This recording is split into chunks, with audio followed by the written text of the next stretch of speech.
नमस्कार। TYBA Hindi generic रुचि आधारित CBCS पाठ्यक्रम सत्र षष्टम खानदेश का लोक साहित्य। इस पेपर में हम लोग इकाई नंबर 1 का उप इकाई 2 जो है इसे देखते हैं। खानदेश का लोक साहित्य और लोक संस्कृति का सामान्य परिचय। खानदेश में अहिरानी बोली का लोक साहित्य और लोक संस्कृति के पहला टॉपिक है। पहले देखते हैं खानदेश। खानदेश जिसे कभी खानहा देश, कृष्ण का देश, अभीर देश, गोपर राष्ट्र, अहिर राष्ट्र, खांडव देश, खंड देश तथा महाभारतकालीन ऋषभ देश के नाम से जाना जाता था। इतिहास के पृष्ठ बताते हैं कि खानदेश माने खान का देश बादशाह अकबर ने अपने पुत्र दानियल को यह भूभाग दान कर दिया था। इस दृष्टि से यह भूभाग दानदेश और बाद में खानदेश के नाम से रूढ़ हुआ है। 1947 में भारत की स्वतंत्रता के बाद बॉम्बे प्रेसिडेंसी मुंबई राज्य बन गया और 1960 में 1 मई 1960 से महाराष्ट्र और गुजरात भाषाई राज्यों में यह विभाजित हो गया। महाराष्ट्र दक्षिण पठार के उत्तरी पश्चिमी कोने पर खानदेश का विस्तृत क्षेत्र फैला हुआ है, जो मुंबई से लगभग 300 किलोमीटर उत्तर पश्चिम दिशा में व्याप्त है। खानदेश को बॉम्बे प्रेसिडेंसी के तहत जिला बनाया गया था। 1906 में खानदेश जिले को 2 जिलों में विभाजित किया गया। उसे पूर्व खानदेश, जिसका मुख्यालय जलगांव में था, और पश्चिम खानदेश, जिसका मुख्यालय धुलिया में था।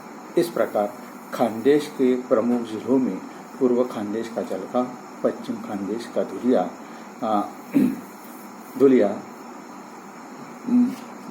1998 में धुले से कटकर स्वतंत्र नंदुरबार जिला बन गया। इस प्रकार खानदेश, धुले, जलगांव, नंदुरबार और नासिक जिले के कुछ हिस्सों को खानदेश माना जाता है। खानदेश मुख्य रूप से 3 जिलों में से ही पश्चिम खानदेश के उत्तर पूर्व और सतपुड़ा पर्वत, उत्तर पश्चिम में नर्मदा माई तथा पश्चिम में पश्चिम घाट का उत्तरी किनारा है, जिसमें तापी, पांझरा नदियां बहती है। पश्चिम खानदेश के 2 प्रमुख जिले हैं, धुले और नंदुरबार। में से मुख्य रूप से धुले जिले में अहिरानी बोली प्रयोग में लाई जाती है। अहिरानी का प्रभाव संपूर्ण खानदेश पर छाया हुआ है, इसलिए अहिरानी को खानदेशी बोली के नाम से भी जाना जाता है।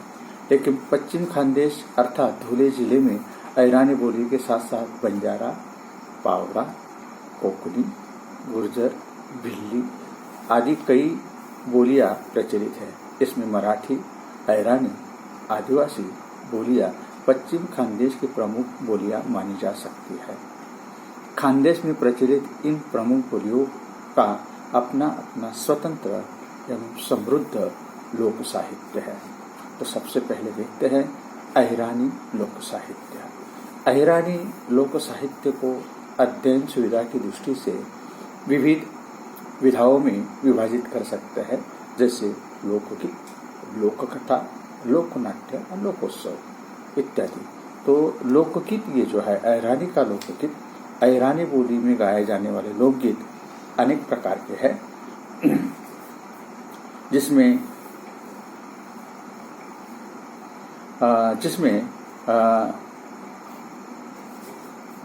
अहिरानी बोली में गाए जाने वाले लोकगीत अनेक प्रकार के जन्म, संस्कार, नामकरण, विवाह, हल्दी, तेलन गीत, बारात गीत, विदाई गीत, बच्चों के खेल के गीत, कानबाई के गीत, कट्टी के गीत, अन्य गीत है। हाँ, इन गीतों को गायन स्त्रियां करती है। उसी प्रकार पुरुष भी कुछ गीत गाते हैं, श्रीमद गीत या कृषि गीत, हाँ, कलगी गीत, तुरा गीत, भजन कीर्तन इत्यादि। विवाह के समय उस परिवार की स्त्रियां काम में मगन हो जाती है और मेहनत वाला काम करते समय, आटा पीसते समय के मुख के गीत निकलते हैं, मानो उनका गीत सुनकर जाता उनका आटा मैदा जैसे पतला लगता है। इस तरह अहिरानी बोली में पर्याप्त लोक कथाओं में विविधता मिलती है। धार्मिक, ऐतिहासिक, सामाजिक, अलौकिक या अद्भुत, पशु पंछी संबंधी, हास्य, व्यंग्य, प्रेम, शौर्य, पराक्रमी संबंधी तथा अन्य। खानदेश की अहिरानी बोली में प्राप्त नाट्य, गम्मत तथा तमाशा, जलसा, गोंधळ, सोंगाड्या, रामलीला, रसलीला आदि लोक साहित्य और लोक संस्कृति का सशक्त समूह कहा जाता है। लोक जीवन का काव्यमय इतिहास अहिरानी लोक साहित्य के रूप में सुरक्षित है। और आगे कहा जाता है कि ग्रामवासी भारत माता के सुंदर देहातों में, पहाड़ों में, कब्जों में बिखरे हुए करोड़ों धरती माँ के सुपुतों का जीवन लोक साहित्य के माध्यम से उजागर होता है। किसी पहाड़ी की तलहटी में बड़ा शान से खड़े घनी छाया के पेड़ की जड़ पर बैठे हुए चरवाहा, भील या पावरा युवक बांसुरी या पावा के सुमधुर सुर, तापी की कच्छर पर बसे किसी कस्बे या शहर के सभ्य मनुष्य को आज भी गोपाल कृष्ण का स्मरण दिलाते हैं। वे कहते हैं, राम नी खेती सोना नी खेती, राम न राजा राम न राजा, राम नी नारी भी सीता नारी। ये इस तरह के गीत गाते हैं। और ये लोग जो है ये अपनी इन लोक संस्कृति पर विश्वास भी करते हैं। खानदेश के स्त्री पुरुष आभूषण लोग विश्वास करते हैं। हर देश तथा समाज के उत्कृष्ट संस्कृति का आधारशिला कहा वहाँ का लोक समाज होता है। लोक समाज के आधारभूत तत्व लोक विश्वास कहलाते हैं, जो धर्मशास्त्र, तर्कशास्त्र तथा वैज्ञानिक दृष्टिकोण पर आधारित होते हैं। लोक मानव के लिए वेद शास्त्र, धर्म आदि भी श्रद्धा के विषय है। उनके पास भावमय हृदय, तर्क भरा मस्तिष्क नहीं, लोक समाज में लोक विश्वासों का बहुत महत्व होता है। ये लोग धार्मिक मान्यताएं को अधिक पसंद करते हैं। धार्मिक और वैचारिक दृष्टि से प्रचलित है, पर खानदेश लोक जीवन किसी विशिष्ट चिंतन, परंपरा, धार्मिक संप्रदाय की कट्टरता से जखड़ा नहीं है। धार्मिक और वैचारिक उदारता खानदेश की अपनी खासियत है। भारतीय संस्कृति कृषि मूलक संस्कृति है। कृषि संस्कृति लोक संस्कृति का ही पर्याय मानी जा सकती है। कृषक भारत का प्राण है। यह अपने प्रिय त्योहार गुड़ी पाड़वा, नवीन वर्ष का आरंभ होता है। इस खेतों में विधिवत जल चलाया जाता है। उसके बाद वैशाख में स्त्रियां प्रिय त्योहार आखाजी आती है। लोकगीत और लोक संगीत और लोकवाद्य में लोक जीवन में संगीत का महत्व मनोरंजन की दृष्टि से अधिक होता है। इसीलिए लोक संगीत या उनके साधन लोकवाद्यों में अभिजात संगीत के समान प्रयत्न साध्यता नहीं होते हैं। किसान मजदूरों का मन अब आनंद से भर जाता है, तब हाथ की ताली या खाने की थाली भी वाद्य का काम करती है। खोपड़ी एकादश दिन थाली या परात बजाकर देवताओं को जगाया जाता है। कानबाई के अवसर पर स्त्रियां चुटकियां और थालियां बजाकर सुंदर लोक नृत्य करती है। ये लेवा, इसमें आप देखते हैं कि इस प्रकार खानदेश लोक संस्कृति अत्यंत रोचक, आकर्षक और अत्यंत संपन्न जीवन शैली है। इसमें देखते हैं कि लेवा बोली जो है, लेवा बोली गुजरन नामक पर्वतीय क्षेत्र, शाक और धुनों के साथ गुर्जर टोलियों के लोगों ने लेवा पाटीदारों के पूर्वज गुजरात से आकर हिंदू धर्म का स्वीकार किया और उन्हें पट्टीदार अर्थात रेवनी ऑफिसर, क्षेत्र प्रांताधिकारी, सरदार आदि सम्मान मिला था। गुर्जरों को तत्कालीन चौहान, प्रतिहार, परमार, चालुक्य राजभव प्राप्त हुआ। आगे चलकर प्रतिहारी खानदान के कनौज में मौखी खानदान से उनका राज जीतकर राजधानी उज्जैन से कनौज में स्थापित कर दी। इस तरह भारत देश अनेक जाति, धर्म, पंथ, वर्ण आदि के समुदाय को समेटने वाला देश है। यह स्थिति भारत के विभिन्न राज्यों, जिलों, तहसीलों में देखी जाती है। यहाँ प्रत्येक समुदाय समाज की भाषा अलग अलग है। लेवा पाटीदारों की बोली लेवा कहा जाता है। सन 1850 में लेवा समाज के लोगों ने रेवा चरोती क्षेत्र से दक्षिण गुजरात की ओर से स्थलांतर किया और पटेलों के साथ वहां खेती करके कुछ व्यवसाय शुरू किया। धीरे धीरे इस समुदाय ने अपने बलबूते पर अनेक व्यवसाय जैसे हीरे व्यापार, होटल, व्यावसायिक लघु उद्योग, दुग्ध शक्कर उद्योग आदि। शिक्षण क्षेत्र में भी क्रांति की है। विद्यालय, महाविद्यालय शुरू किए हैं। कुछ लोग सन 1900 पूर्व अफ्रीका में फिर इंग्लैंड में स्थलांतरित हुए हैं। महाराष्ट्र में गुजरात आदि क्षेत्र का स्थलांतरित लेवा समाज खानदेश और विदर्भ में आनंद, नडियाद, खेड़ा जिले को नामक क्षेत्र से आए हैं। अतः खानदेश और विदर्भ में लेवा पाटीदारों की संख्या सबसे अधिक है। खानदेश के जलगांव जिले में जलगांव, यावल, राहवेर, भुसावर, मुक्ताईनगर, बोधवळ, धरणगांव तहसीलों में और विदर्भ में बुल्ढाना जिले में मलकापुर, मोताळा, नांदुरा तहसील में यह समाज बसा हुआ है। व्यवसाय, शिक्षा, नौकरी के कारण छोटे छोटे बड़े बड़े गांवों, शहरों में यह स्थायी हो गया है। इसमें मौखिक एवं परंपरागत प्रांत गीत, कथा, नाट्य, संकीर्ण साहित्य को स्थायी रूप देने का कार्य लेवा समाज के लोग कर रहे हैं। कुछ साहित्य लेखन कर रहे हैं। उपन्यास, बाल जगत से संबंधित कथा, पत्र पत्रिका आदि खानदेश तथा विदर्भ में अनेक साहित्यकारों की साहित्य लेखन में रुचि है, जिनमें डॉक्टर भालचंद्र नेमारे, श्री भानु चौधरी, बहनाबाई चौधरी, स्वर्गीय गणेश चौधरी, वी कुलते, पद्मावती जावड़े, प्रमिला भीरू, डॉक्टर प्रमिला भीरू आदि प्रमुख हैं। यह लेवा पाटीदारों के मुख्य भेद होते हैं। अंतर्वाही गाठी, बहिर्वाही गाठी, सावदेकर, गावकर व खांडारकर और थोरगवानेकर, ये इनके यहाँ प्रकार बताए जाते हैं। लोक का सामाजिक जीवन, यहाँ किसी भी समाज का सच्चा चित्रण तो वह लोक साहित्य में उपलब्ध हो सकता है और मनुष्य के मनोभाव, रीति रिवाज, आचार विचार, रहन सहन, विश्वास और परंपरा का चित्रण लोक साहित्य में व्यक्त होता है। धन धान्य की संपन्नता के कारण लेवा घर परिवार में खान पान अच्छा अर्थात सात्विक रहा है। विवाह, देवी देवताओं के लिए नैवेद्य आदि में चावल की खीर, बिना नमक का चावल, भात, बैगन का भरता, गेहूँ, ज्वारा, रोटी, पूरी और उड़द की दाल, अचार, दाल बाटी, ये इनके खाद्य पदार्थ है। लेवा समाज में खान पान में पापड़ और बिबड़े का महत्व अनन्य साधारण है।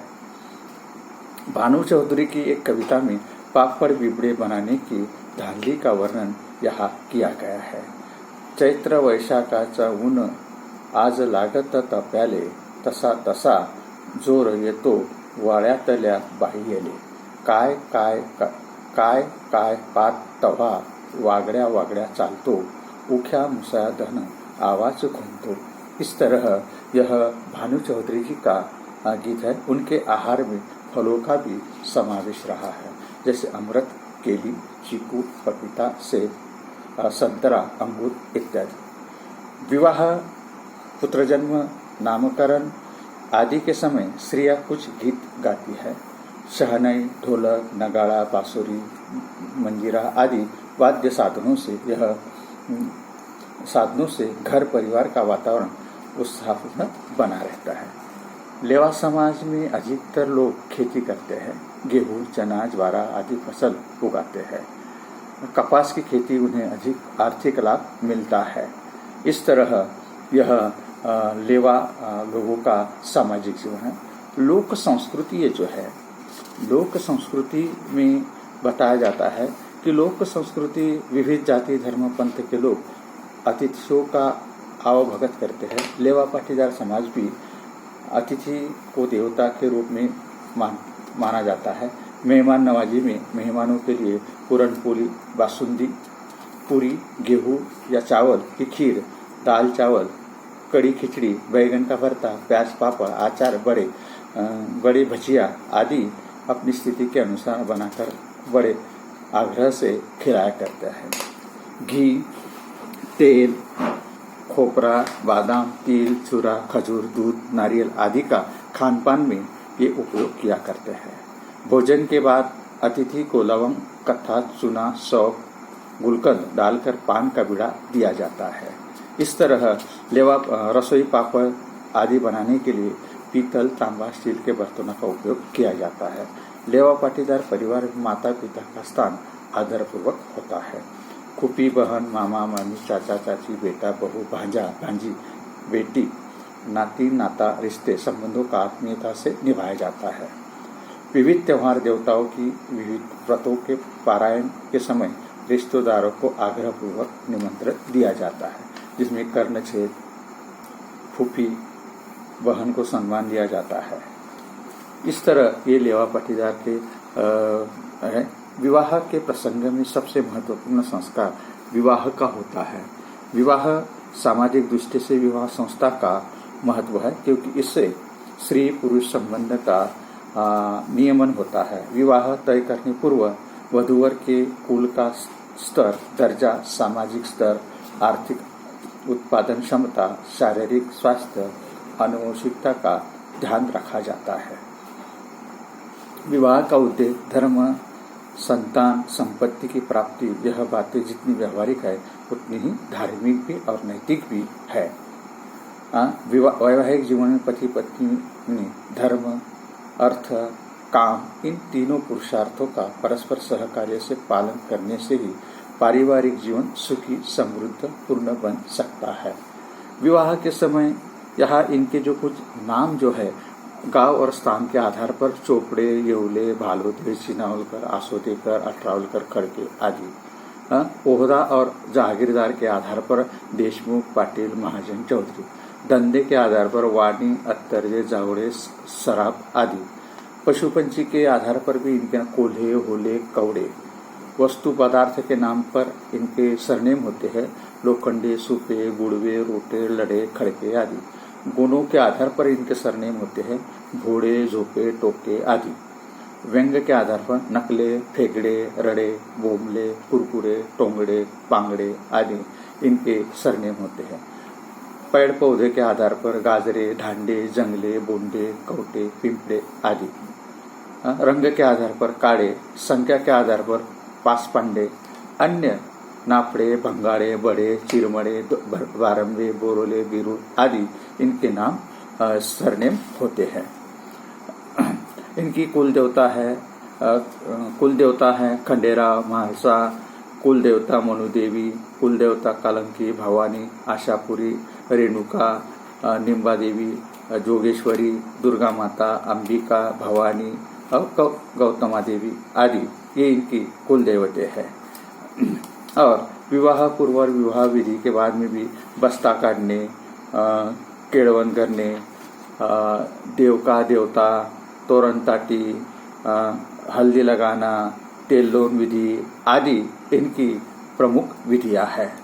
लोक विश्वास, ये लोग जो हैं इनकी मनुदेवी जो यावल के पास यावल तहसील में स्थित है, रेणुका देवी, लेवा पाटीदार, झामरे, भिरुड़, नापड़े, बराटे आदि की यह कुल देवता है। और मनु देवी यह बताई गई है कि महालक्ष्मी है। खंडोबा महाराष्ट्र में लेवा पाटीदारों की कुल देवता खंडोबा है।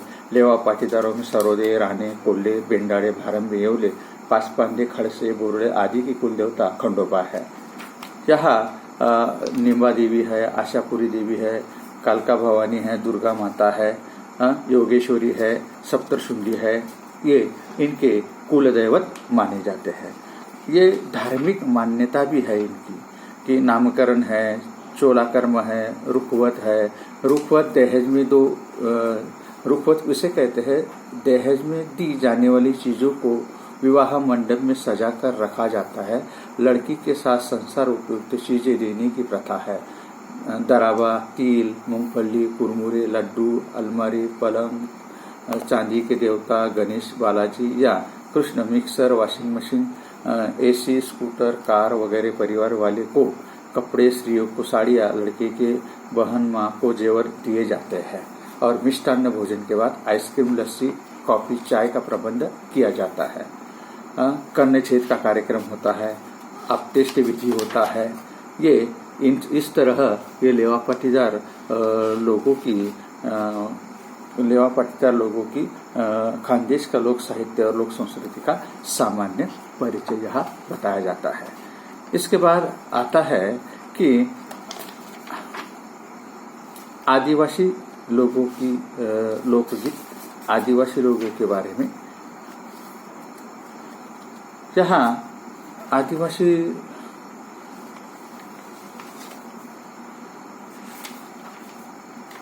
लोगों के बारे में यहाँ कहा जाता है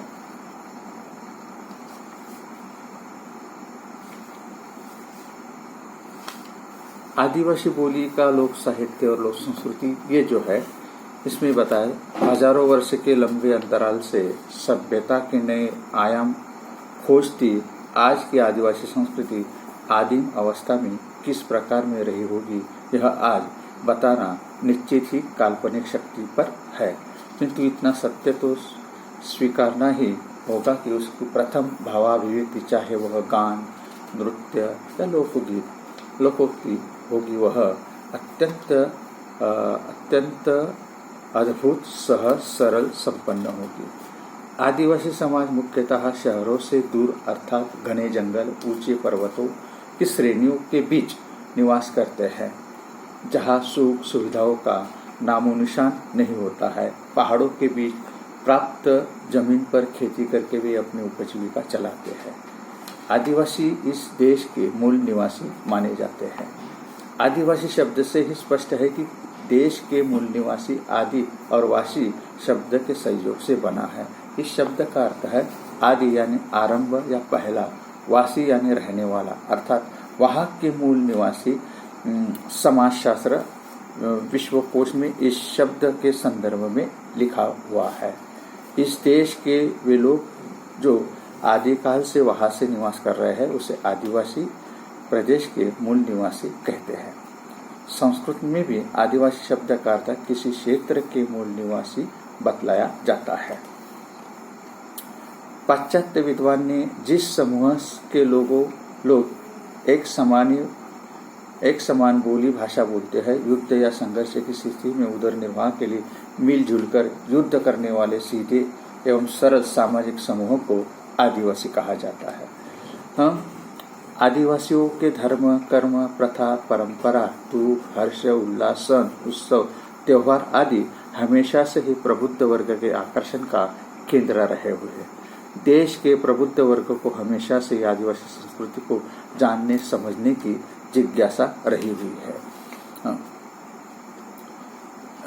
यह लोक साहित्य मौखिक परंपरा में विद्यमान है। इसी मौखिक परंपरा में एक पीढ़ी दूसरी पीढ़ी तक प्रवाहित होता जा रहा है। लोक साहित्य लोक भाषा में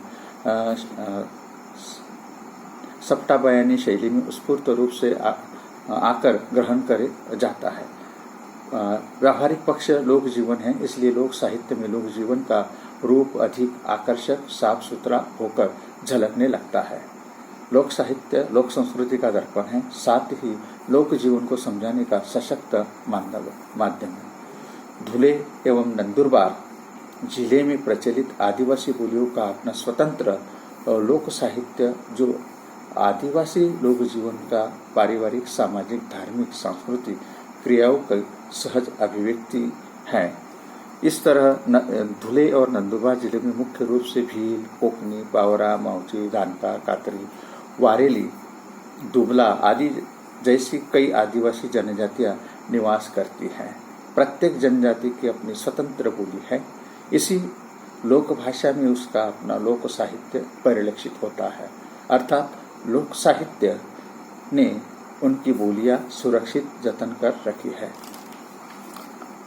आदिवासियों के जो लोकगीत जो है वो आदिवासी के लोकगीत आदिवासी बोली में संस्कार विधि, त्योहार, उत्सव, पर्व, धार्मिक अनुष्ठान के समय गीत गाए जाते हैं।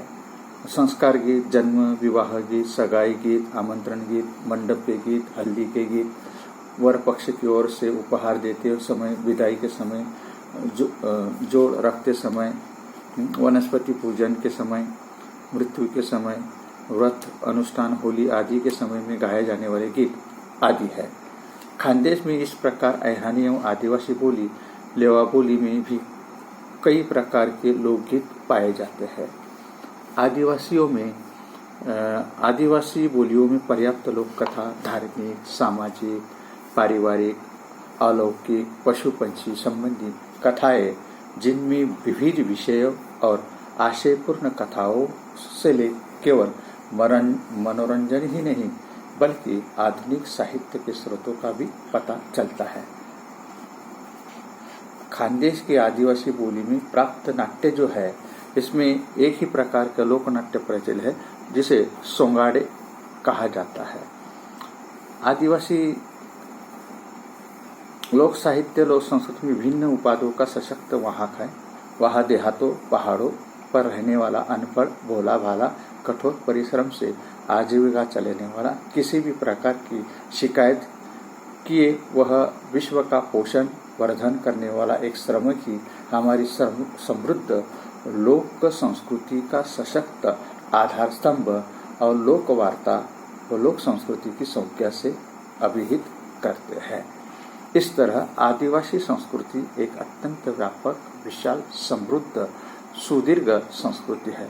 धुले और नंदुरबार जिले में बहुसंख्य में आदिवासी लोग जीवन यापन करते हैं। उनकी अपनी स्वतंत्र संस्कृति है। प्रकृति पुत्र आदिवासी लोगों की संस्कृति विविधता से परिपूर्ण है। हिंदी, मराठी, ऐरानी, गुजराती आदि अनेक क्षेत्रीय भाषाओं की विभिन्नताओं से संपन्न इस क्षेत्र में आदिवासी लोग निवास करते हैं। आदिवासी लोग जो है, आदिवासी लोगों का जैसा सीधा सरल स्वभाव होता है वैसा ही सीधा सरल खानपान होता है। चावल, ज्वार, काजी, गाटा, दाली आदि त्योहार आदि पर मांस तथा भाप पर सेकी हुई चावल के आटे की रोटियां बनाई जाती हैं। इनके घर पक्के ईंटे से बने हुए नहीं होते हैं बल्कि लाल मिट्टी, घास, फूस, गोबर, बांस आदि से इनके घर बने होते हैं और छत खपरेल के ढके हुए होते हैं। घरों को खिड़कियां नहीं होती है। अधिकतर घर अपने ही खेतों में बनाए जाते हैं। भोजन बनाने के चूल्हा लिपा जाता है। कांसा, तांबा, पीतल तथा एल्यूम आदि बर्तन का उपयोग ये करते हैं। तो इस तरह ये आदिवासी लोगों की संस्कृति है। आदिवासी संस्कृति की कई विशेषता लिंकन से हटकर विशेषताओं से सामुदायिक भावना बताई जाती है। जल, जंगल, जमीन को वे अपना मानते हैं, पर यह अधिकार अधिकतर सामुदायिक अधिकार होता है। पूंजीवाद प्रवृत्ति के लिए जल, जमीन, जंगले आर्थिक विकास के सशक्त सबल होते हैं। अब देखते हैं कि लोक संस्कृति के प्रमुख प्रकार, लोक साहित्य के प्रमुख प्रकार। लोक साहित्य के प्रमुख प्रकार में आता है लोकगीत, लोक कथा, लोक नाट्य और लोकोत्सव का परिचय। लोकगीत लोक भाषा अर्थात सामान्य जनों की बोली में होते हैं। इन लोकगीतों को लोक जीवन की प्रधान भाषा कहा जाता है। आदान प्रदान कहा जाता है, आमोद प्रमोद कहा जा सकता है। मानव आदिम काल से इन लोकगीतों के माध्यम से अपना मनोरंजन करता आ रहा है और इससे उनकी लोकरंजक प्रवृत्ति प्राप्त मिलती है। लोकगीत जीवन की सच्ची अनुभूति के परिचायक होते हैं। बिना किसी प्रशिक्षण, बिना किसी रिवाज, बिना किसी गुरु के मार्गदर्शन में लोकगीत स्फूर्त रूप में गाए जाते हैं। लोकगीत संबंध अंग्रेजी कल सॉन्ग शब्द का पर्यायवाची रूप है। यहाँ कुछ विद्वानों ने आदिवासी लोग मनोरंजन के लिए गाए गीतों को लोकगीत कहा जा सकता है। मनुष्य की लयबद्ध वाणी, मनुष्य के मौखिक उद्गार ही लोकगीत कहे जा सकते हैं, जो पद्यबद्ध होते हैं तथा जीवन के अनेक सुख दुख, हर्ष, विषद, पर्वों तथा उत्साह पर गाए जाते हैं। यहाँ आदिवासी की जो परिभाषा जो दी है इस प्रकार दी है, लोकगीत मानवीय कृतित्व की वह सामान्य धरोहर है जो विश्व मानव की भूमि पर प्राप्त हुई है। लोकगीतों की परिभाषा, आदिवासी लोगों की लोकगीतों की परिभाषा इस प्रकार उन्होंने बताई हुई है। देवेंद्रनाथ सत्तर, लोकगीत किसी संस्कृति के मुँह बोलते चित्र है। निष्कर्ष रूप से कहा जा सकता है कि लोकगीतों में लोक जीवन की विभिन्न रागात्मक रुचियों की अभिव्यक्ति होती है। इसमें आदिवासी लोगों की लोक कथा होती है। लोक कथा सत्य या काल्पनिक घटना प्रसंगों का लेखाजोखा की प्रस्तुति को कथन कहते हैं।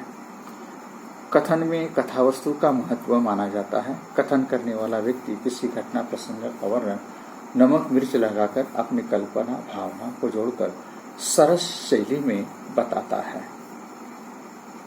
उसके कथन की शैली जितनी रोचक मनमोहक होगी उतनी ही कथा रोचक एवं मनमोहक बनी और श्रोता एक ही जगह टिके रहते हैं। लोक कथा ये जो है लोक कथा में बताया जाता है। यहाँ ये इनके जो अनेक कथाएं हैं, जैसे पंचतंत्र की कथा, हितोपदेश, वैताल पंचविद की कथा, सिंहासन दुर्ग की कथा, शुक्र संपत्ति जातक कथा, जैन कथाएं आदि इनके कथाएं मानी जाती है। लोक कथाओं की परिभाषा को ध्यान में रखते हुए उनकी निम्नलिखित विशेषताएं निर्धारित की जा सकती है कि लोक कथा मौखिक परंपरा प्रचलित एक गद्य रचना होती है जो मनुष्य जीवन के हर पहलू को चित्रित करती है। लोक जीवन में व्यक्त सुख दुख, आशा निराशा, काम क्रोध, लोभ एवं घृणा का स्वाभाविक वर्णन लोक कथाओं में मिलता है। लोक कथा में सांस्कृतिक सामग्री के साथ लोक विश्वासों का भी उल्लेख होता है। इनके कथाओं में कौतूहल एवं उत्सुकता लोक कथा के प्रधान गुण होते हैं। इस तरह इनकी लोक कथाओं की विशेषता है। और लोकनाट्य जो है, लोकनाट्य लोक जीवन में लोकनाट्य का नाटक लोक मनोरंजन का महत्वपूर्ण माध्यम माना जाता है। नृत्य, गीत, संगीत, अभिनय, खुलना, मंच, प्राकृतिक रंग सज्जा के द्वारा स्थानीय पात्र नाट्यों के द्वारा उत्साह, मेला, पर्व के समय आनंद बढ़ाते हैं। मंदिर का चबूतरा, चौक, खुला मैदान लोक नाट्यों के प्रदर्शन के लिए उपयोगी माना गया है। भागवत पुराण ग्रंथ, रामायण, महाभारत, लोक जीवन की समस्या आदि इन नाट्य कथन के विषय होते हैं। प्रबोधन, उपदेश, आदर्श चरित्रों का निर्माण इनका उद्देश्य होता है। भारत में विविध प्रदेश, भाषा, संस्कृति, धर्म, संप्रदाय आदि के कारण लोक नाटक के विविध भेद और स्वरूप मिलते हैं। उत्सव, त्योहारों, मेले में लोग इकट्ठा होते हैं और लोक नाट्यों के देखकर हर्षानंद प्राप्त करते हैं। कथानक, पात्र, संवाद, लोक संगीत आदि भूमिका भिन्न भिन्न होते भी प्रस्तुतिकरण में इसकी सामूहिकता देखते ही बनती है। लोकनाट्य यह भरत मुनि ने अपने नाट्यशास्त्र नामक ग्रंथ में नाटक के विविध अंगों का विवेचन विश्लेषण किया है। उन्होंने नाटक को पंचम देव माना है भरत मुनि ने। इस तरह यह इन लोगों के लोक नाटक है। सारांश यह स्पष्ट है कि लोक धार्मिक नाट्य परंपरा वैदिक काल के पूर्व से प्रचलित थी और लोक जीवन में निरंतर विकसित होती रही है। लोक जीवन में नाटकों का घनिष्ठ संबंध रहा है, इसलिए लोक की विविध समस्याओं को नाटक का विषय बनाया जाता है। वो विषय ऐतिहासिक, सामाजिक, धार्मिक, आर्थिक विषयों के घटना प्रसंगों के द्वारा उपदेश, आदर्श चरित्रों को प्रस्तुत किया जाता है। लोक जीवन का उत्साह नाटकों को खेलते देखने में रुद्धिगत होता है। मुक्त रंगमंच, पात्रों की चहल पहल, सहज संवाद नाट्य के आकर्षण होते हैं। यहाँ लोकनाट्य की कुछ विशेषताएं उन्होंने बताई हुई है। लोकनाट्य में विशिष्ट लोक समूहों की भावनाओं की अभिव्यक्ति होती है। व्यक्ति की अपेक्षा इसमें समूहों का महत्व अधिक होता है। कथानक के विषय में इसमें धार्मिक, ऐतिहासिक, सामाजिक विषयों पर आधारित कथानक होते हैं। पात्रों के द्वारा सामूहिक अभिव्यंजना, पात्रों द्वारा सामूहिक प्रवृत्तियों का प्रदर्शन समाज में कुछ पात्र परंपरा के रूप में दिखाए जाते हैं। उदाहरण सौतीली माँ, कंजूस बनिया आदि पात्र कई टाइप से ही बार बार नटन अभिनय द्वारा इसे बचाया जाता है। संगीत योजना होती है, आडंबरहीन रोगमंच व्यवस्था होती है। ये इनके ये लोक नाट्य की विशेषताएं है। और बाद में आता है कि पश्चिम खानदेश में प्रचलित लोकोत्सव का परिचय। पश्चिम खानदेश में अक्सर अगर देखा जाए, भारतीय संस्कृति मूल कृषि मूलक संस्कृति है और कृषि मूल संस्कृत होने के कारण लोक संस्कृति का ही पर्याय माना ही जा सकती है। भारत कृषि का प्राण है और इसमें इसे अभीरों की भूमि, अलग अलग प्रकार के त्योहार, रक्षाबंधन, दशहरा, दीपावली आदि त्योहार इसके प्राण हैं। त्योहारों का यह परंपरा